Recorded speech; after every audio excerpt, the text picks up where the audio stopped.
Motivation కథ APJ Abdul Kalam గారి జీవితంలో ఒక పాఠం. ఆరంభం. చిన్న గ్రామమైన రామేశ్వరంలో పేద కుటుంబంలో జన్మించిన అబ్దుల్ కలాం గారి జీవిత ప్రారంభం చాలా సాధారణంగా జరిగింది. ఆయన కుటుంబం పట్టు పడవలు తయారు చేయడం ద్వారా జీవనోపాధి పొందేది. కాని కలాం గారికి చిన్నప్పటి నుండే స్వప్నాలు పెద్దవిగా ఉండేవి.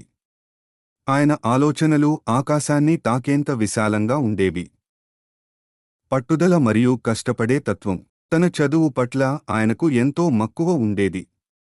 చిన్న వయసులోనే న్యూస్ పేపర్ డెలివరీ చేస్తూ చదువు కోసం శ్రమించాడు. శాస్త్రవేత్త అవ్వాలని కలం పెట్టుకున్న కలలతో ప్రతి కష్టాన్ని అంగీకరించి ముందుకు సాగారు. తొలి విజయం.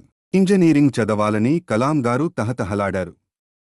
మొదట ఆయన మద్రాస్ ఇన్స్టిట్యూట్ ఆఫ్ టెక్నాలజీ మిట్ లో ప్రవేశించడానికి సీటు పొందలేకపోయారు.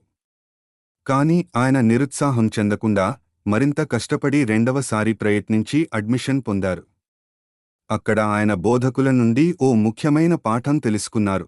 నువ్వు ఏ పని చేసినా దానికి గుండెను పెట్టి చేయాలి. ఎర్రవడమనే ప్రాజెక్ట్. ఒకప్పుడు ఆయన మిస్సైల్ డెవలప్మెంట్ ప్రాజెక్టులో భాగమయ్యారు. స్లీవ్ ప్రాజెక్ట్ దశలో ఒకసారి భారీ విఫలం ఎదురైంది.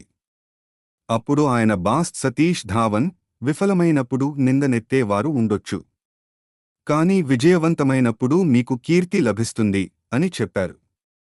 ధైర్యం కోల్పోకుండా కలాం గారు అదే ప్రాజెక్టును విజయవంతంగా పూర్తి చేశారు.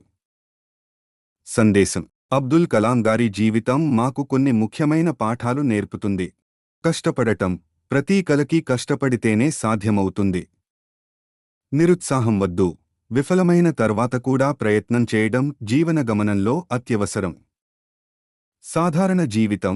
అత్యున్నతమైన పదవులు పొందినా సాదా జీవితం గడపడం ఆయన గొప్పతనం.